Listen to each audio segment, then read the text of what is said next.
안녕하세요. 자본주의 사회에서 언론사는 뭘로 굴러갈까요? 진실일까요? 아니면 돈일까요? 여러분 생각은 어떤가요? 보통 언론사가 옛날부터 다른 일반 직업에 비해서 보수가 센 걸로 알고 있는데요. 하지만 요즘 뉴미디어의 등장으로 전통적인 언론사들의 영향력이 예전만 못하죠. 특히 그 중에서 신문사들의 타격이 크다고 보는데요.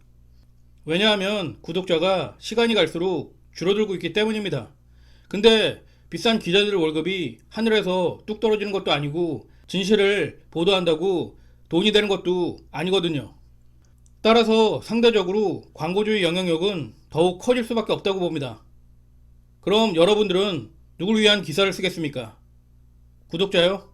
아니면 광고주요? 목구멍이 포도청이라고 돈이 깡패인 세상이죠. 아닌가요? 자본주의 사회에서 모든 기업은 이익을 가장 먼저 우선시할 수밖에 없습니다. 언론사라고 다르겠습니까? 막말로 진실이 밥 먹여주나요? 아마 알고 있는 모든 진실을 보도했다가는 당장 여기저기서 광고가 끊기고 난리가 날 거려.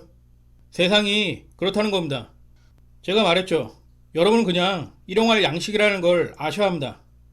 최상위 포식자들에게 말입니다. 그러니까 언론을 믿고 괜히 까불었다가는 털릴 확률이 높다는 겁니다. 어느 미친놈이 돈이 되는 정보를 동네방네 소문내고 다니나요? 혼자 조용히 해먹지. 그럼 동네방네 소문이 자자한 정보는 뭐냐? 뭐긴 뭐겠습니까? 떡밥이죠. 괴 돼지들을 유인한 다음에 홀라당 털어먹으려는 마케팅 수작질이라는 겁니다. 경영학에서 왜 마케팅을 중시하는지 생각해보세요. 호구들에게 비싸게 팔아먹을 수 있기 때문이죠. 작년 주식, 암호화폐, 아파트에 영끌이니 비투니 아주 생쇼를 하더니만 지금 어떻습니까? 전 분명히 작년 7월부터 주식시장이 고점이고 먹을 것도 거의 없으며 설사가 나올 때까지 낮잠이나 자면서 기다려야 한다고 계속 말했었습니다. 곧 많은 개돼지들이 금융노예로 전락하거나 파산할 겁니다. 이제 영끌과 비투에 동참했던 여성분들은 밤일이 그리고 남성분들에게는 물류센터 까대기가 기다리고 있지 않을까 합니다. 최상위 포식자들은 생리적으로 개 돼지들이 털려야 고분고분해지고 노예처럼 일을 시키기가 편리하다는 것을 알고 있을 겁니다. 최상위 포식자들에게는 일석이조죠. 개 돼지들에게 풀린 돈도 거둬들이고 필요한 저가 노동력도 공급받을 수 있으니까 말입니다. 참고로 고대 중동의 바벨론이라는 도시에서는 자신의 몸을 담보로 돈을 빌리고 노예가 되는 경우가 많았다고 합니다. 인간의 어리석음이란 예나 지금이나 달라진 게 별로 없는 것 같습니다. 제가 절대 빚지지 말고 여윳돈으로만 투자해야 한다고 경고했었는데요. 저는 아직까지도 신용카드조차 없습니다. 그래서 제가 주식으로 여러 번 털렸지만 금융노예로 전락하지 않은 이유이기도 하고요. 레버리지 투자는 다 개사기라고 보시면 됩니다. 여러분을 꼬드겨서 금융노예로 만들려는 최상위 포식자들의 농간이라는 걸 항상 명심하시길 바랍니다. 절대 여러분의 인생을 담보로 도박하지 마세요. 작년에 국내 대형 은행들은 사상 최대의 순이익을 올렸습니다. 다 금융노예들의 이자로 말이죠. 금리가 지속적으로 오르고 있으니 금융노예들은 이번에 허리띠를 단단히 졸라매야 할 겁니다. 안 그러면 인생 파산할 테니까요.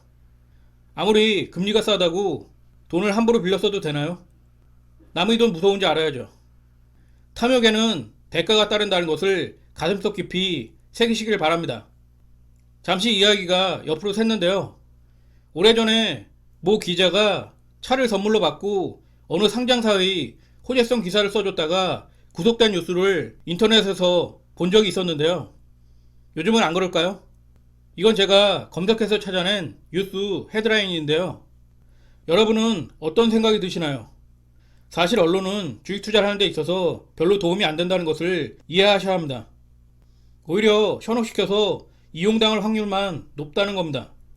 언론은 폭등과 폭락을 만들어내는 요인으로 작용할 수 있기 때문입니다. 인간은 사회적인 동물이기 때문에 언론이라는 매개체를 통해서 쉽고 빠르게 상호 연동작용을 하게 되어 있습니다. 따라서 개 돼지들을 양의 무리에 합류하게 만드는 거죠. 주식시장이 상승장에서 집단화가 이루어지면 폭동이 나오면서 고점이 만들어지게 됩니다. 이때 필요 이상 과도한 거품이 발생하고 언론의 뉴스나 기사는 더더욱 이를 조장하는 역할을 하게 되죠. 그리고 세력들은 바닥에서 똥값에 매집한 매물을 대량으로 개 돼지들에게 떠넘기고 빠져나오는 겁니다. 때문에 양의 무리에 합류하게 되면 털깎기를 당할 수밖에 없습니다. 반대로 주식시장의 하락장에서는 언론의 뉴스나 기사는 공포심을 조장하기 때문에 투매를 부르게 되고 폭락이 나올 수밖에 없는 현상이 발생하는 거죠. 의도했던 의도하지 않았던 언론은 진실을 왜곡시킬 수 있는 힘을 가지고 있다는 걸 알았으면 합니다. 그렇기 때문에 언론이 마음만 먹으면 진실을 거짓으로 만드는 것도 결코 어려운 것이 아닙니다.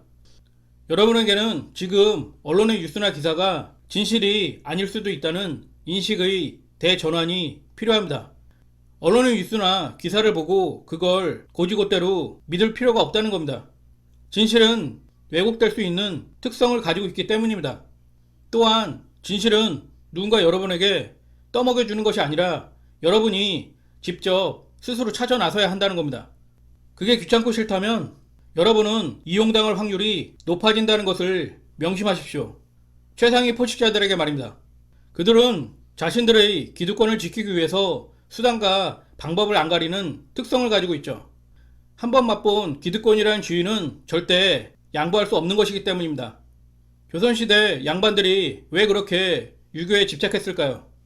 기득권을 지키기 위한 사상적 기반과 세뇌 작업이 필요했기 때문이 아닌가 합니다. 개 돼지들과 양반은 핏줄부터 다르다. 절대 같은 하늘 아래 같이 섞여서 양립할 수 없다. 나는 대대손손 양반, 너는 대대손손 개돼지. 그 기조를 유지하기 위해서는 유교가 절대적일 수밖에 없었던 거라고 추론해 봅니다. 아닌가요? 지금이라고 다를까요? 여러분은 알게 모르게 언론에 의해서 잠재의식을 통제받고 있다는 사실에 눈을 떠야 합니다. 그래도 그게 좋다면 최상위 포식자들에게 계속 이용당하며 개 돼지로 살아갈 수밖에요. 언론을 여러분의 도구라고 생각하지 마세요. 제가 보기엔 그 반대니까요. 자본주의 사회에서 언론의 최대 역할은 생존이죠. 따라서 태생적으로 자본지향적으로 발전할 수밖에 없습니다. 여기서 진실은 절대선이 될 수 없다는 겁니다. 때문에 왜곡될 확률이 높아질 수밖에 없는 구조라고 봅니다. 그래서 여러분이 최상위 포식자들의 일용할 양식이 될 수밖에 없는 거고요. 의심하고 의심하고 의심하고 의심하고 또 의심하십시오. 물론 이런 말을 하는 저 또한 믿지 말고 의심하십시오. 변증법적 방법으로 세상을 바라보는 것이 도움이 되리라고 생각합니다. 그래야 언론에 당하지 않습니다. 물론 주식 투자 또한 마찬가지라고 봅니다.